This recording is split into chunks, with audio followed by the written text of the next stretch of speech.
Assalamu alaikum wa rahmatullahi wa barakatuh. Bienvenue dans notre nouvelle vidéo.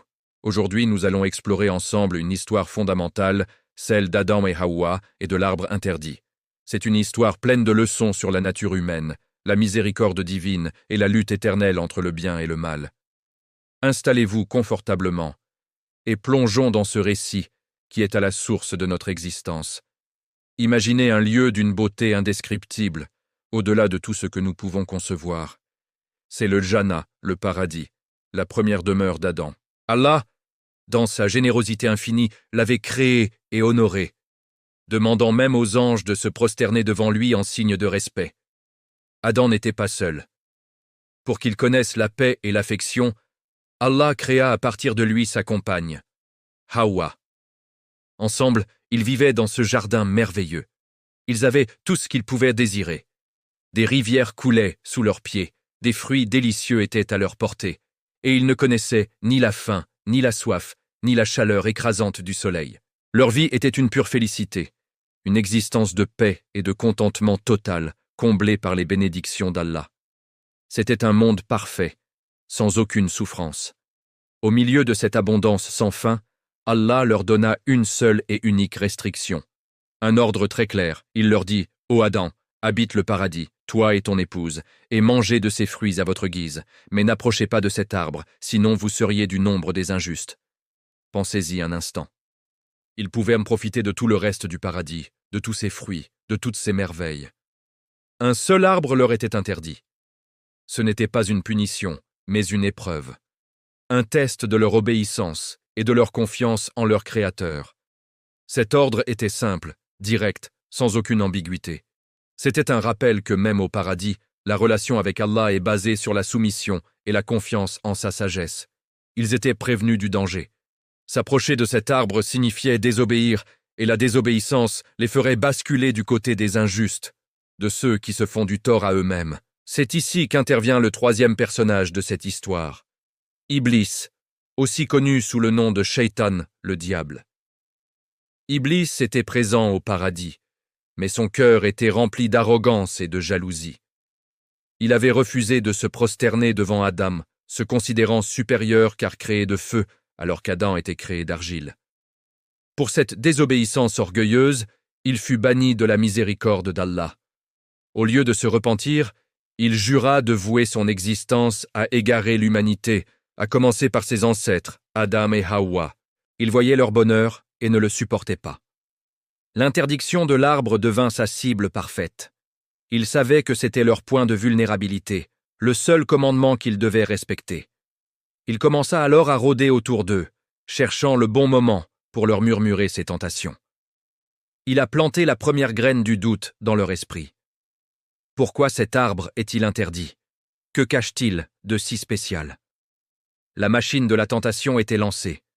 Shaitan est un maître de la tromperie. Il n'est pas venu vers eux en leur disant « désobéissez à Allah ». Non, c'était bien plus subtil. Il a commencé à leur chuchoter, à leur insuffler des idées. Il a enjolivé la désobéissance pour la faire paraître désirable. Il leur a dit « Votre Seigneur ne vous a interdit cet arbre que pour vous empêcher de devenir des anges ou d'être immortels. » Il a touché à leurs désirs les plus profonds. L'idée de l'éternité, de s'élever à un statut encore plus grand. Il a présenté l'interdiction non pas comme une protection, mais comme une privation. Comme si Allah leur cachait quelque chose de merveilleux. Il a transformé l'ordre divin en une barrière à leur plein épanouissement. C'est sa stratégie principale. Semer le doute sur la sagesse et la bonté d'Allah. Il leur a fait miroiter une fausse promesse, un gain imaginaire qui les mènerait en réalité à leur perte. Pour les convaincre, Shaitan a utilisé son arme la plus puissante, le serment. Il a juré par Allah lui-même en disant « Certes, je suis pour vous un bon conseiller. » Imaginez la scène. Adam et Hawa n'avaient jamais connu le mensonge. Dans leur monde de pureté, un serment fait au nom d'Allah était la garantie ultime de la vérité. Comment pouvait-il imaginer que quelqu'un oserait jurer faussement par le Créateur? C'était impensable pour eux. Ce faux serment a fait tomber leur dernière défense. Ils ont commencé à penser que peut-être, il disait vrai. Peut-être qu'il était réellement un conseiller bienveillant qui voulait leur bien. Son assurance et son serment solennel les ont finalement persuadés. Ils ont oublié l'avertissement initial d'Allah et ont commencé à croire aux murmures de leur ennemi déclaré. Le doute s'est transformé en désir et le désir en action. Le moment fatidique est arrivé. Influencés par les chuchotements et le faux serment de Shaitan, Adam et Hawa ont cédé. Ils se sont approchés de l'arbre et ont mangé de son fruit. L'effet fut immédiat. Dès qu'ils y ont goûté, leur nudité leur est apparue. Auparavant, ils vivaient dans un état d'innocence où cela n'avait aucune importance, mais maintenant, la honte les a envahis. Pris de panique, ils se sont mis à courir dans le jardin, essayant de se couvrir avec des feuilles d'arbre. La paix et la sérénité du paradis avaient disparu, remplacées par la honte, la peur et le regret. Ils ont immédiatement compris leur erreur. Ils avaient désobéi. Ils avaient rompu le pacte avec leur Seigneur. Le résultat de la désobéissance n'était pas l'immortalité ou un statut d'ange, mais la prise de conscience de leur vulnérabilité et de leur faute. La chute n'était pas seulement symbolique, elle était réelle et douloureuse.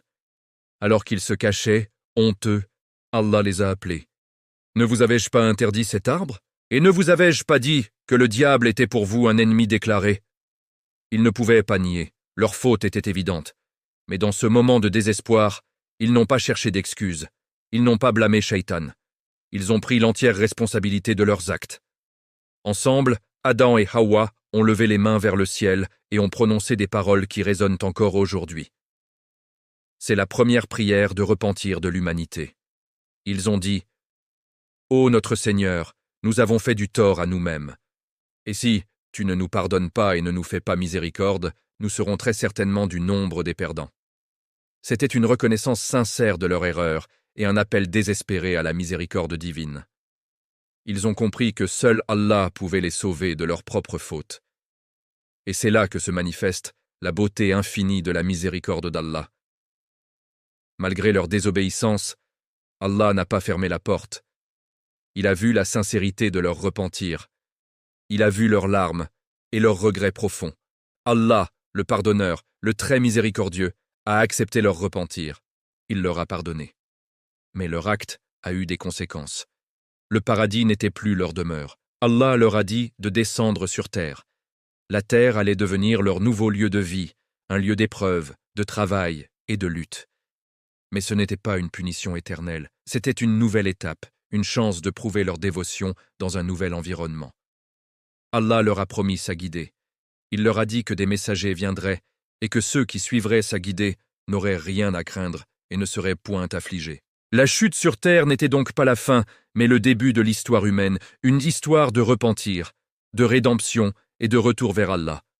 Cette histoire est la nôtre. Nous sommes les descendants d'Adam et Hawa. Nous avons hérité de leur nature, avec notre capacité à faire des erreurs, mais aussi notre capacité à nous repentir sincèrement.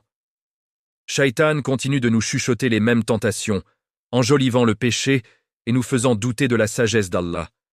Il nous promet des gains illusoires pour nous faire oublier les conséquences réelles. Mais nous avons aussi hérité des paroles de repentir de nos ancêtres. Chaque fois que nous tombons, chaque fois que nous péchons, la porte du repentir est grande ouverte. Allah est toujours prêt à accepter le retour sincère de son serviteur. L'histoire d'Adam nous enseigne que la véritable perte n'est pas de commettre une erreur, mais de persister dans l'erreur sans chercher le pardon. Elle nous apprend l'humilité, la responsabilité et surtout l'espoir infini en la miséricorde d'Allah.